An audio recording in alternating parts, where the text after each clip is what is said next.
Tinubu's economic policies uninformed, creating pains and despair, Atiku said. Now, wow, Atiku is still working as oppositional. Okay. And then your criticisms not grounded in logic, presidency fired back on Atiku again. Let's get into the details this time around. Former Vice President Atiku Abubakar has accused President Bola Tinubu of dashing hopes, creating pains, and causing despair among Nigerians with his administration's economic policies. So, in a statement late Sunday, Atiku said Tinubu's poor response to the country's challenges was setting the stage for prolonged and deeper economic crisis. But Tinubu pushed back, accusing Atiku of making groundless allegations and raising issues divorced from the realities of the moment. Atiku, who was the presidential candidate of the PDP in the last general election, said the performance of the economy had in recent weeks and months been the subject of intense discourse among Nigerians at home and abroad. So according to Atiku, Tinubu's economic policies drawn from the so-called renewed hope agenda are causing more agony in the land. He said the private sector was shrinking by the day as small businesses were being emasculated and multinational companies were confused and wary of the economy and leaving Nigeria in droves. Atiku stated the intense cost of living pressures have created more misery for the poor in towns and villages. There is hunger in the land as basic commodities, including bread, are becoming out of reach for average Nigerians. His 2024 budget is a business as usual exercise bereft of concrete ideas and actions that would support Nigeria's journey towards economic transformation, consisting mainly of wasteful expenditures to cater to a bloated federal government. Exactly. The budget is just to fund the bloated government, I tell you. Budget 2024 will not facilitate growth and cannot empower our citizens to earn a living and live a decent life.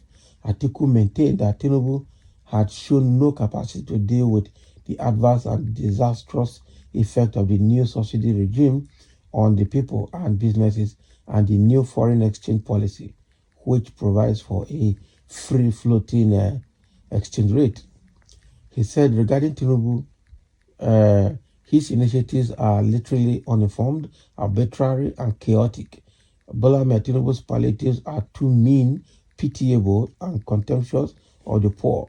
So he seems genuinely lost, bewildered, and overwhelmed. To mask their failures, the former vice president said Tinubu and his political appointees were busy blaming his predecessors in office, fellow All Progressive Congress APC members, ex-President Muhammadu Buhari, for bequeathing a dead economy. He said this was a familiar game popularized by Buhari while in office, arguing that it reinforced what was already known, that the president came into office unprepared. He doesn't even know what to do, not just coming to office unprepared. That is it. Tinubu and his economic management team must swallow their pride, admit their missteps and failures, and follow those who know the terrain, Atiku said. They must act fast before the economy sinks deeper into the abyss, he added. However, the presidency, in a statement by Special Advisor to the President on Information and Strategy, Mr. Bayo Onanuga, said the criticism of Tinubu's policies by Atiku in recent times was fast turning the former number 2 citizen of the country into opposition in chief to the president. Real opposition in chief. So the presidency submitted that Nigerians and the international community believed in the ability of the president to deliver progress and prosperity. The statement said Nigerians can easily see through the hypocrisy of Atiku Abubakar, who, in accusing President Tinubu of poor response to the nation's challenges, and causing pains and despair, didn't offer any better policy options in his run for the presidency, different from the economic reform agenda being pursued by President Tinubu. So all the major candidates agreed that the first subsidy regime, which had become an albatross on the economy, must end. They all agree that the multiple exchange rate must be fixed, where President Tinubu and Atiku differed was in selling NNPC Limited and other national assets. Atiku went for this so he could sell these important national assets to his friends and cronies. Oh boy. So they're just trading blames here. They're just busy trading blames. I tell you, they're just busy trading blames. So President Tinubu removed the subsidy from day one and announced moves to harmonize the exchange rate.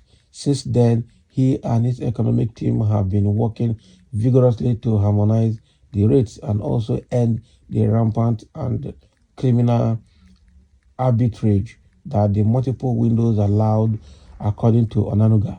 Tinubu has acknowledged on different occasions that the reforms his government is implementing will cause immediate pains, but will usher in an era of prosperity in the medium and long terms.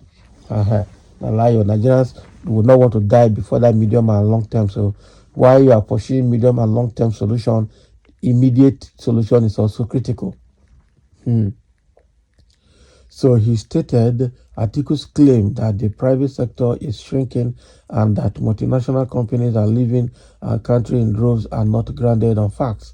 He claimed his claim that the government policies have created intense cost of living pressures are also not grounded on facts, as recent comparative cost of living indices show that Nigerians still enjoy the lowest cost of living in Africa. they don't lie again here. Oh. I'm telling you, they've lied again here. So instead of mounting platitudes every time in a bid to earn cheap political mileage, Alhaji Atiku Abubakar, who presumes himself as the leader of opposition, should tell Nigerians what he would have done better if he had been elected president. The presidency urged Atiku to be honest enough to admit that Tinubu inherited a weak economy, which to all intents and purposes and to ensure the survival of the country needed a complete overhaul. Confronted with a grim economic reality, the statement said Tinubu faced a difficult choice of balancing the political and economic costs of reforms against the risk of economic recession. So it emphasized that his government chose the former to keep the economy afloat and set it back on the path of growth and prosperity. Grammar. So those are all the things that Bayo Nanuga is saying in response to the criticism that Atiku has put before Tinubu about the economy. So thank you for listening, and let's have your comment.